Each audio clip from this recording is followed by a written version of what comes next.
अवधूत चिंतन श्री गुरुदेव दत्त श्री स्वामी समर्थ। तुम्हा सगळ्यांचं पुन्हा एकदा माझ्या चॅनलमध्ये खूप खूप मनापासून स्वागत आहे। तर मी आज तुमच्यासोबत शेअर करणार आहे की नवरात्रीमध्ये घटस्थापना कशी करावी, त्याचसोबत देवीच्या कोणकोणत्या सेवा कराव्या आणि ओव्हरऑल नवरात्र कशी साजरी करावी किंवा आम्ही कशी साजरी करतो हेच मी तुम्हाला आजच्या व्हिडिओमध्ये सांगणार आहे।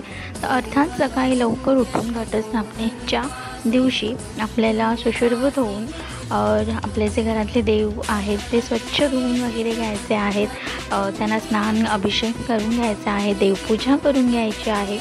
त्यानंतर घरातला मुख्य दरवाजा आपल्याला जमेल तसं घटस्थापनेच्या दिवशी किंवा त्याच्या आदल्या दिवशी किंवा या घटस्थापनेच्या आधी जसं जमेल तसं स्वच्छ पुसून वगैरे मुख्य दरवाजा घ्यायचा आहे। त्याला छान आंब्याच्या पानांचं तोरण लावायचं आहे। देवघरासमोरही शक्य असल्यास छोटीशी तरी रांगोळी काढायची आहे आणि अशी छान फुलं अर्पण करून देवांची देखील पूजा करून घ्यायची आहे। आणि त्यानंतरच आपल्याला इतर देवपूजेला जी आहे ती सुरुवात करायची आहे। इतर देवपूजा म्हणजे काय, तर घटस्थापना। तर घटस्थापनेची जी पद्धत आहे ती प्रत्येक भागात वेगवेगळी आहे। अगदी कोकणातच धरला तर दर 10 किलोमीटर नंतर चालीरीती बदलतात। त्यामुळे आमच्याकडे कोणत्या पद्धतीने साजरी केली जाते हेच मी आज तुमच्यासोबत शेअर करणार आहे। तर आदल्या दिवशीच आपण शक्य असल्यास पूजेसाठी लागणारं सगळं साहित्य एकत्र करायचं आहे, जमा करायचं आहे मार्केटमध्ये वगैरे जाऊन। त्यानंतर दुर्गा सप्तशती ग्रंथ हा आपल्या दिंडोरी प्रणित स्वामी समर्थांच्या केंद्रामध्ये मिळतो। त्याशिवाय तुम्ही दिंडोरीवरून त्यांच्या वेबसाईटवरून देखील हा मागवू शकता। आणि नवरात्र म्हटलं की येते ती घटस्थापना, अखंड दिवा, आदिशक्तीचा जागर। ह्या दिवशी आपण स्त्री रूपाची आराधना करतो, उपासना करतो, आदिशक्तीचा जागर करतो। मी सांगितल्याप्रमाणे आदिशक्तीचा जागर वगैरे तर काय, तर तुम्ही नवरनव मंत्र जो आहे त्याचाही उच्चार करू शकता किंवा देवीच्या कोणत्याही मंत्रांचा जो ते तुम्हाला येत असतील त्यांचा उच्चार करू शकता। आणि सगळ्यात प्रभावी सेवा ती म्हणजे दुर्गा सप्तशतीचा पाठ। या दुर्गा सप्तशतीचा पाठ नवरात्रीत 9 दिवसात जर 9 पाठ केले तर नवचंडी केल्याचं पुण्य मिळतं, नवचंडिका केल्याचं फळ मिळतं।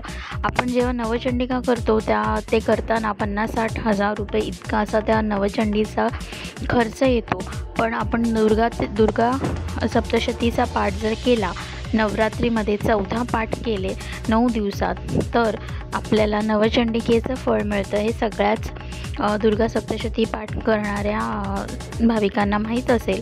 तर किंवा तुम्ही देवी महात्म्य वाचू शकता, सिद्धकुंजिका स्तोत्र जे आहे त्याचं पठण करू शकता।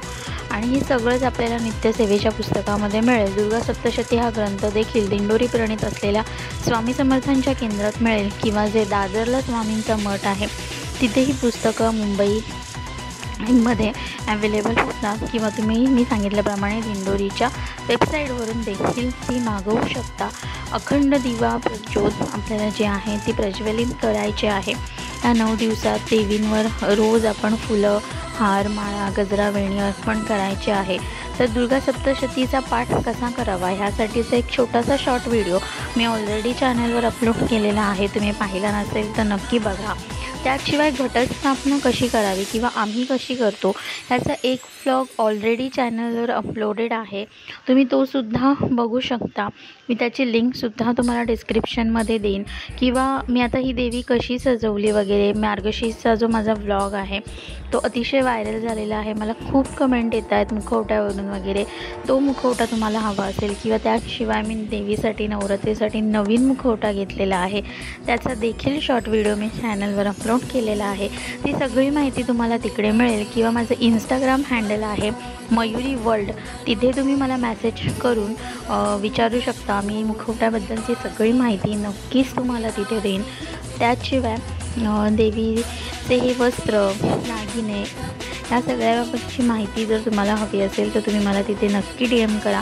आणि मी देवीला कसं सजवलं, पूजा कशी केली, आमच्याकडे काय पद्धत आहे त्याच्यासाठीचा संपूर्ण मोठा व्लॉग ऑलरेडी अपलोडेड आहे, त्याची लिंक डिस्क्रिप्शनमध्ये देईन। सो नक्की बघा। I hope me he share केलेली छोटीशी माहिती तुम्हाला नक्की आवडली असेल। आवडल्यास नक्की व्हिडिओला लाईक करा, कमेंट करा, शेअर करा आणि चॅनलला सबस्क्राईब करा। भेटूया अशाच नवीन व्हिडिओसोबत. तोपर्यंत सगळ्यांना श्री स्वामी समर्थ.